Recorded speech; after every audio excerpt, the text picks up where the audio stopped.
Okay student, welcome to my new video. और इस video में हम आपको बताने जा रहे हैं, जैसे कि हमने आपको फर्स्ट वीडियो में बताया था कि how to solve a determinant of order 2/3 and 3/3। Next video में हमने आपको बताया था कि क्रैमर रूल के थ्रू 3/3 का जो सिस्टम ऑफ इक्वेशन है, means three equation with 3 variable, उसको हम सॉल्व कैसे करते हैं। वहां पे भी हमें डिटर्मिनेंट का यूज है। 3/3 डिटर्मिनेंट जो है उसका यूज हम करते हैं। ओके, तो हमने अभी हम जो आपको लेके चल रहे हैं 3/3 की डिटर्मिनेंट के हेल्प से आपके कोर्स में क्या क्या है जिसको आप सॉल्व इजीली कर सकते हैं, थोड़ी बहुत और इंफॉर्मेशन के साथ। तो देखिए, टॉपिक्स बेस्ड ऑन डिटर्मिनेंट, जैसे वेक्टर प्रोडक्ट, क्रॉस प्रोडक्ट जो आपका है, एक चैप्टर आपका है, तो हम क्रॉस प्रोडक्ट आपको नहीं पढ़ाने जा रहे हैं। क्रॉस प्रोडक्ट में हम सिर्फ आपको ये बता रहे हैं जहां पे डिटर्मिनेंट का यूज है, डिटर्मिनेंट के यूज से जो प्रॉब्लम वेक्टर प्रोडक्ट की सॉल्व होती है। फॉर एग्जाम्पल, आपको एक क्वेश्चन ये आ सकता है कि वेक्टर ए आपको दिया हुआ है, वेक्टर बी आपको दिया हुआ है, और आपको ये कह सकते हैं क्वेश्चन कि find A cross B, find A cross B, just not a bar, just simple A cross B, find A cross B. Okay, तो ए क्रॉस बी के लिए सॉल्व कैसे करते हैं, हमने आपको पहले लेक्चर में भी बताया था, पहली वीडियो में भी बताया था कि हम फॉर्मुलेशन यहां नहीं कर रहे हैं, हम डायरेक्ट सॉल्यूशन आपको बताने जा रहे हैं। ए और बी जब दो वेक्टर का क्रॉस प्रोडक्ट होगा, इन वेक्टर के जो आई जे के हैं उसको पहले लिख लीजिए ऊपर, आई जे के, ठीक है।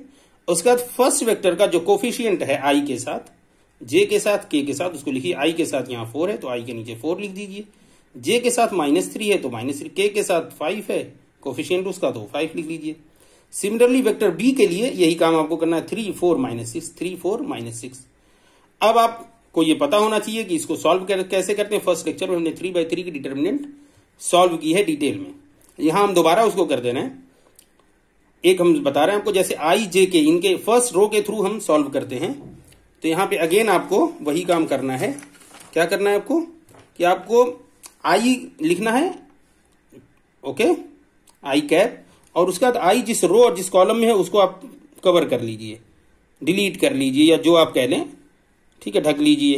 अब आपके पास क्या बच रहा है, -3 5 4 -6, जो बच रहा है वो साथ में लिख लीजिए यहां पे, लेकिन डिटर्मिनेंट 2/2 की डिटर्मिनेंट के फॉर्म में लिखिएगा। फिर दूसरे वाले के साथ हम माइनस यूज करते हैं, प्लस माइनस प्लस, तो माइनस जे हो गया, और जे के साथ सेकंड कॉलम आप कवर करिए, और जे फर्स्ट रो में तो फर्स्ट रो और सेकंड कॉलम कवर कर लीजिए, तो आपका 4 5 3 -6 वो आपको आ रहा है। सिमिलरली के साथ आप ये दोनों कवर करिए, तो आपका क्या आ रहा है, 4 -3 3 -4, देखिए। ओके, और उसके बाद आपको ये बाकी वैल्यूज आपको पता है, डिटेल में जाने की जरूरत नहीं, वीडियो लंबा हो जाएगा। तो ये आपको देखिए, क्रॉस दिस और बीच में माइनस रहेगा। सिमिलरली दिस क्रॉस दिस और बीच में minus, then this cross this बीच में माइनस, और ये आप सॉल्व करेंगे, ये आपका आंसर आ गया। ठीक है, हम यहां आपको थोड़ा सा बता दे रहे हैं इसकी बेसिक नॉलेज कि ए बी और दो वेक्टर हैं तो उनका क्रॉस प्रोडक्ट जो होता है वो A B sine theta N cap, जो एन कैप है ये यूनिट वेक्टर है जो कि परपेंडिकुलर होता है ए और बी दोनों के।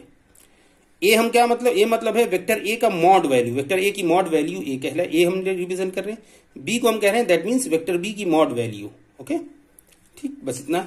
अब चलिए, डिटर्मिनेंट से सॉल्व होने वाली और प्रॉब्लम जो वेक्टर में यूज होती है, आपको एक क्वेश्चन आ सकता है कि find the area of the parallelogram whose adjacent sides are, ये दिया हो। पैरेललोग्राम कहते हैं समानांतर चतुर्भुज हिंदी में, जिसकी जो साइड्स दी हुई हैं, ओके, दो साइड्स जो अलग अलग दी हुई हैं वो दी हुई हैं, एक ये है, एक ये है।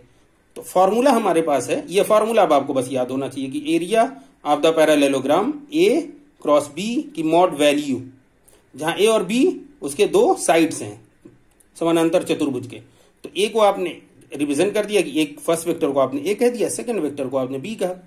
ए क्रॉस बी आपने निकाल लिया। ए क्रॉस बी हमने पहले लेक्चर में, इसके फर्स्ट एग्जाम्पल में हमने आपको बताया कि कैसे करते हैं। तो सेम यही प्रोसीजर आपको इसमें भी करना है कि दो वेक्टर हैं, उनका आई जे के लिख लीजिए, और आई जे के इनकी वैल्यू 1 2 3 1 2 3 हो गया, यहाँ 3 -2 1 3 -2 1, और इसको यूजुअल मेथड जो पहला एग्जाम्पल है उससे सॉल्व करिए।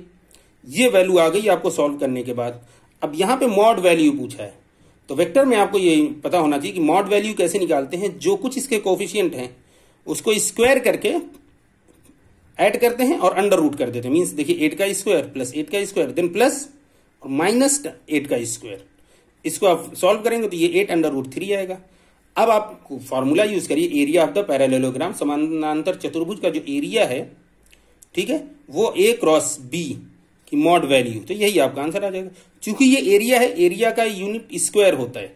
अब यहाँ यूनिट तो आपको दिया नहीं है कि A की यूनिट क्या है, B की यूनिट क्या है, तो आपने कहा स्क्वायर यूनिट, जो भी यूनिट होगी इसकी, यहाँ पे A की मॉड की वैल्यू की जो भी यूनिट होगी वो अब हमें पता नहीं, लेकिन हम इसको ऐसे लिख देते हैं तब स्क्वायर यूनिट, ठीक है।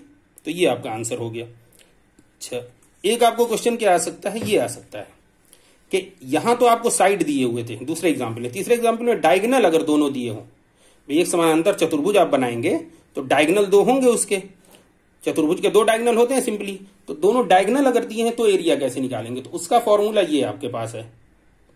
देखिए आपके पास फॉर्मूला क्या है, 1/2 D1 cross D2। D1 D2 क्या है, वो डायगोनल है, डायगोनल वेक्टर्स। तो आपने D1 को पहले को D1 कह दिया, दूसरे को आपने D2 कह दिया, और D1 cross D2 usual method से आपने जो पहला दूसरा एग्जाम्पल है उससे सॉल्व करके आंसर लिए। अब इसकी मॉड वैल्यू कैसे निकालेंगे, तो -2 का स्क्वायर करिए, -14 का स्क्वायर करिए, -10 का स्क्वायर करिए, तीनों को ऐड कर दीजिए और आपका ये आंसर आ गया। अब एरिया ऑफ द पैरेललोग्राम, समानांतर चतुर्भुज का area, when diagonals are given, diagonals D1 and diagonals, तो ये D1 क्रॉस D2 हो गया। तो 1/2 D1 क्रॉस D2, ये फॉर्मूला आपका है। D1 क्रॉस D2 की मॉड वैल्यू आपने निकाल ली है, ये आ गया, तो आंसर स्क्वायर यूनिट। ओके, तो इस वीडियो को देखिए, एग्जाम में ये आपके लिए हेल्पफुल हो सकती है। ओके, सो ये हम जो आपको सीरीज चला रहे हैं, ये हम दिखा रहे हैं कि डिटर्मिनेंट के थ्रू आप अपने एग्जाम में कौन कौन सी कैलकुलेशन कर सकते हैं, कौन कौन से क्वेश्चन अगर एग्जाम में आते हैं। तो अगर आपको 3/3 के डिटर्मिनेंट पता नहीं होगा कि कैसे सॉल्व करते हैं, तो आप नहीं कर सकते हैं ये सारे क्वेश्चंस। तो 3/3 की वीडियो बहुत अच्छी तरह देखिए, समझिए, उसके बाद क्रैमर रूल भी आपको सॉल्व हो जाएगा। 2 क्रॉस 2 आपको A क्रॉस B, आप वेक्टर भी आप कैलकुलेट कर सकते हैं। समानांतर चतुर्भुज पैरेललोग्राम के एरिया निकाल सकते हैं जब साइड दी हो, और जब डायगोनल दिया हो तब भी आप निकाल सकते हैं। लेकिन आपको 3 क्रॉस 3 की डिटर्मिनेंट सॉल्व करना आपको बहुत अच्छी तरह आना चाहिए, और उसके साथ ये फॉर्मूले भी आपको पता होने चाहिए थोड़े बहुत, तो आप ये सवाल कर जाएंगे। Okay okay, hope this video help you, और हम अगली वीडियो में फिर मिलेंगे। ओके, तब तक के लिए बाय बाय।